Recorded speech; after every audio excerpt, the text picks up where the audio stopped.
56번 다음 중 폼에서의 컨트롤 속성에 대한 설명으로 옳지 않은 것은 보기 1번 우편 번호를 검색할 수 있는 폼에서 텍스트 상자에 사용자가 검색어를 입력하고 엔터키를 누를 때 검색이 일어나게 하는 이벤트 속성은 onDateChange라는 이벤트 속성이다. 이 문제에서는 폼의 속성인지 텍스트 상자의 속성인지 잘 구분을 해주면 되겠습니다. 미리 56번이라는 폼을 만들어 둔 상태이고요. 디자인 보기를 통해서 살펴보도록 하겠습니다. 폼 자체의 속성을 보기 위해서는 폼 선택기라는 것을 선택을 해주면 되고요. 이렇게 아래쪽으로 내려보면 onDateChange라는 이벤트 속성이 존재하는 것을 볼 수 있습니다. 폼 자체의 속성이죠. 그러나 보기에서 주목하는 것은 텍스트 상자의 속성이죠. 게다가 폼에 있는 onDateChange라는 이벤트 속성은 피벗 테이블과 연관이 되어 있는 것을 볼 수 있고요. 텍스트 상자를 선택하게 되면 onChange라는 이벤트 속성이 있습니다. 아래쪽에 정의를 읽어보면 텍스트 상자의 데이터가 변경될 때 실행할 매크로나 함수라고 했습니다. 보기에 있는 내용과 아주 적절하다라고 할 수 있죠. 검색어를 입력한다는 것이 바로 데이터가 변경될 때라는 뜻과 행위적으로 동일하다라는 것을 볼 수가 있고요. 어쨌거나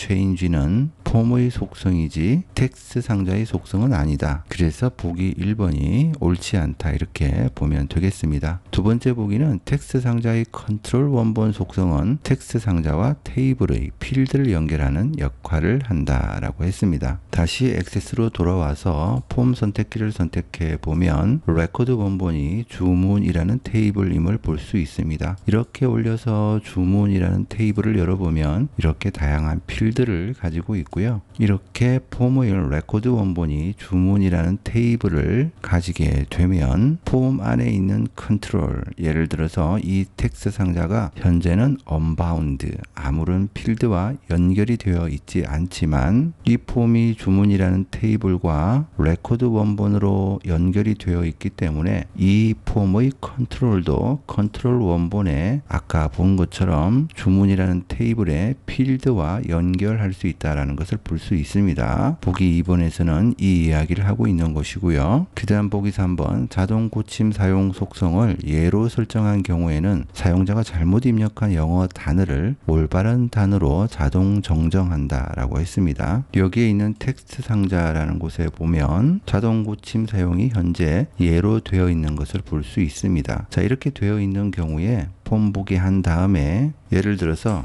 이렇게 앞 두 글자를 대문자로 일반적이지 않은 표기를 한다라고 했을 때, 자, 이렇게 되어 있죠. 자동 고침 사용이 예로 되어 있으면 자, 이렇게 앞 글자만 대문자로 남겨두고 나머지는 소문자로 변하는 거 보이죠? 이렇게 자동 고침을 해준다라는 뜻이 되겠고요. 그 다음 보기 4번을 보면 콤보 상자의 바운드 열 속성은 콤보 상자에 표시되는 열 중에서 컨트롤 원본 속성에 연결된 필드에 입력한 열을 지정한다라고 했습니다. 처음 액세스 접하는 사람들은 잘 이해가 안 될 텐데요. 미리 만들어둔 예제를 보면서 그대로 해석을 해보도록 하겠습니다.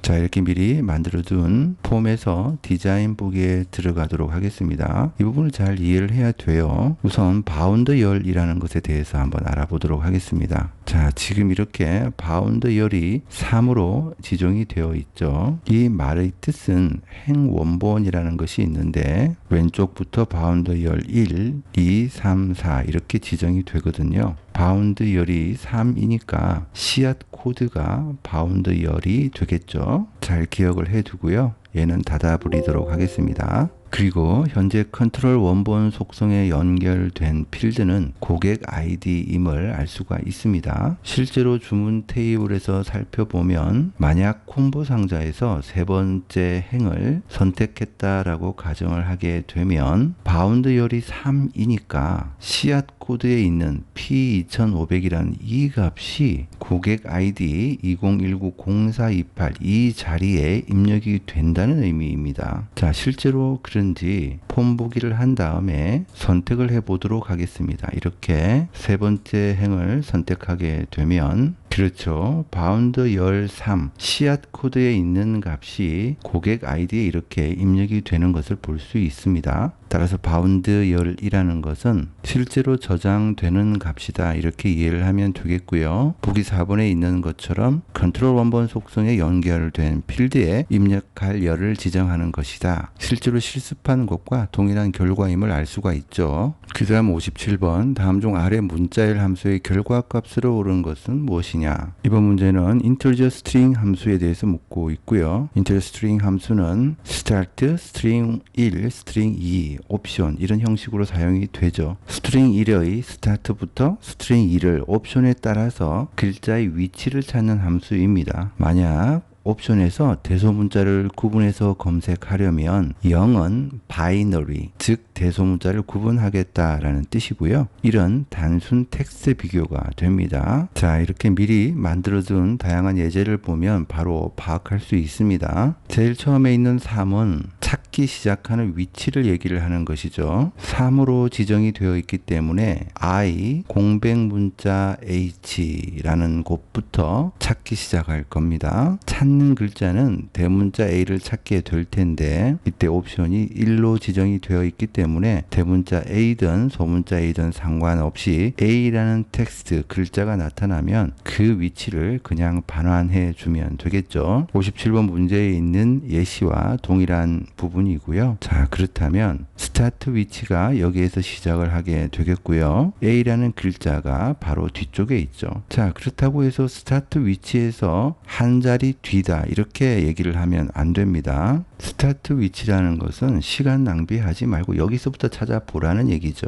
그냥 그 전에는 A라는 글자가 없을 것 같으니까 여기에서부터 뒤져봐라 이런 얘기지, 실제로 그 글자의 위치를 파악할 때는 첫 번째부터 시작합니다. 그래서 하나, 공백문자 둘, H, A 네 번째 자리에 위치하고 있죠. 따라서 정답은 4라는 결과값이 나오고요. 만약에 이곳에 옵션을 0으로 두게 된다면 어떻게 될까요? 찾는 위치는 역시 동일하게 시작을 하지만 이렇게 가다 보면 여기에 대문자가 존재하는 것을 볼 수 있고요. 자, 그렇게 하면 하나, 둘, 공백문자 포함해야 되죠. 셋, 넷, 다섯, 여섯, 일곱, 여덟, 8이라는 결과값이 나오겠죠. 실제로 폼 보기를 해보면 이렇게 8이라는 결과값이 나오는 것을 볼 수 있습니다. 이런 식으로 결과값이 나온다는 것을 예상해 볼 수가 있고요. 만약에 이렇게 옵션을 지정했다라고 합시다. 찾는 위치가 9라고 되어 있죠. 9라는 부분을 보면 하나, 둘, 셋, 넷, 다섯, 여섯, 일곱, 여덟, 아홉 여기 공백 문자부터 시작을 할 텐데 이때 뒤쪽으로 옵션이 0이니까 대문자 A를 찾아줘야 되겠죠. 이쪽 뒤쪽으로부터 대문자 A는 존재하지 않죠. 따라서 이럴 때는 0이라는 결과값을 반환하게 됩니다. 아래쪽을 보면 위와 동일한데 대소문자 구분하고 있지 않은 것을 볼 수 있고요. 이런 경우에는 여기 A라는 것을 찾게 되겠죠. 여기가 9번째 자리였으니까 10번째, 11번째, 12번째, 13번째 따라서 이렇게 13이라는 위치 값이 반환되게 되는 것을 볼 수 있습니다. 그 다음 58번 다음 중 데이터베이스에서 인덱스라는 것을 사용하는 목적으로 가장 적절한 것은 무엇이냐. 길게 얘기할 필요 없이 인덱스는 책갈피를 생각하면 됩니다. 책갈피를 꽂아두면 빠르게 찾아갈 수 있죠. 그런데 책갈피가 꽂힌 페이지에 내용을 추가하거나 삭제하게 되면 원래 꽂아둔 위치에서 수정을 해야 되겠죠. 그건 좀 번거로울 수 있습니다. 그래서 검색 속도는 향상 되지만 수정 속도는 떨어진다 이렇게 알아두면 되겠습니다. 그 다음 59번입니다. 다음 중 폼이나 보고서에서 조건에 맞는 특정 컨트롤에만 서식을 적용하는 조건부 서식에 대한 설명으로 옳은 것은 무엇이냐.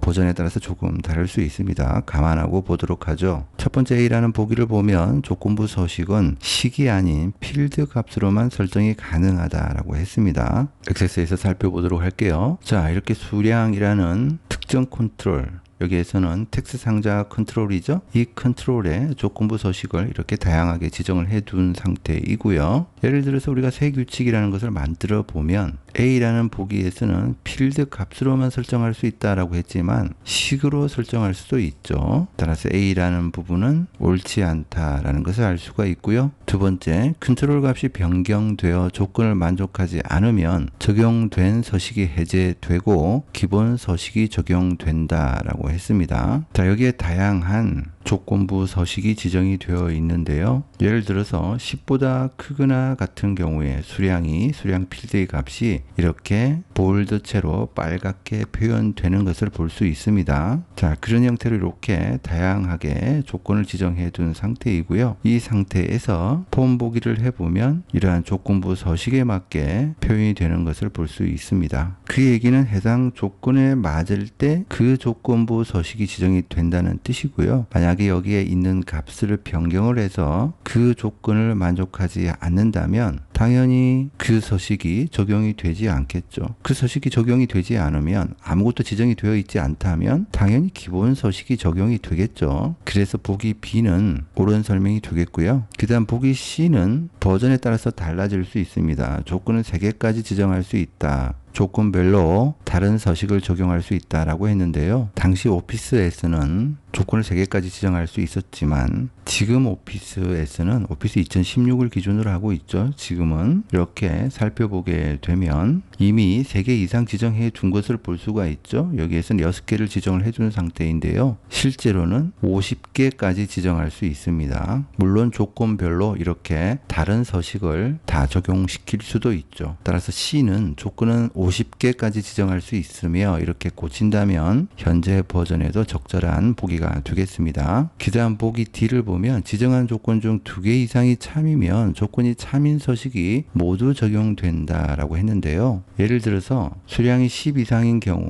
이렇게 서식을 적용을 하고 수량이 11 이상인 경우 이렇게 서식을 적용한다라고 합시다. 그렇지만 10 이상인 경우에 이 서식이 이미 적용이 되었기 때문에 11 이상인 경우에 이 서식은 적용할 필요가 없죠. 보기 D대로 한다면 이 서식이 모두 적용이 되어야 하겠지만 실제로 10 이상인 경우에는 여기에 있는 빨간색 볼드체밖에 적용이 되지 않는 것을 볼 수 있습니다. 실제로 이렇게 보면 10 이상인 경우에는 빨갛게 볼드체로 처리되는 것을 볼 수 있죠. 11 이상이라고 해서 다른 서식이 적용되는 것은 아닙니다. 보기 D는 굉장히 중요하죠. 지정한 조건 중 2개 이상이 참이면 조건이 참인 서식이 좀 더 정확하게 표현하자면 먼저 적용된 서식이 적용된다 이렇게 보는 것이 맞겠습니다. 그 다음 60번 다음 중 하위 폼에 대한 설명으로 옳지 않은 것은 무엇이냐. 보기 1번 하위 폼에서 여러 개의 연결 필드를 지정할 때 사용되는 구분자는 세미콜론이다.